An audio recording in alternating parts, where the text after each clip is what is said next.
ពិតជាមានគុណប្រយោជន៍ច្រើនណាស់បណ្ដោគ្រប់ជួរគឺជាភាសាអង់គ្លេសគេហៅថា Dotto Support មានអត្ថប្រយោជន៍ផ្នែកសុខភាពនិងសម្រស់ស្អាតខាងក្រោមមួយប្រភពអាហារូបត្ថម្ភបណ្ដោគ្រប់ជួរផ្ដល់សារធាតុចិញ្ចឹមដូចជាជាតិប្រូតេអ៊ីនសរសៃអាហារនិងវីតាមីន B ដែលជួយពង្រឹងស្ថិរភាពរាងកាយទេ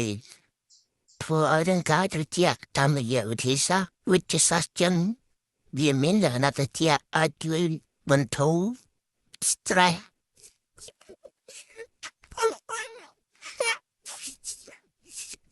កាត់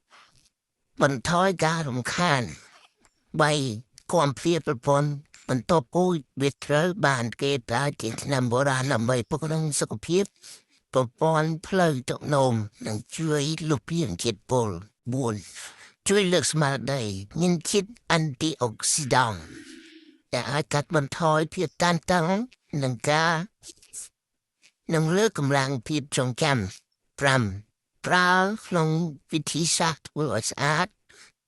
ក្នុងផលិតផលសម្អាតស្បែកវាត្រូវបានប្រើដើម្បីសម្រួលស្បែកនិងបន្ថយជាតិខ្លាញ់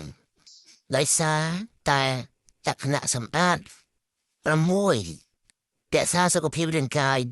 ជួយលើកទឹកចិត្តដល់រាងកាយល្អតែកាត់បន្ថយការប្រមូលជាតិខ្លាញ់និងជួយអប់រំទម្លាប់ហូបអាហារល្អសូមបន្ថែមថាវាគួរតែបរិភោគក្នុងបរិមាណសមរម្យនិងប្រឹក្សាជាមួយគ្រូពេទ្យប្រសិនបើមានបញ្ហាសុខភាពជាពិសេស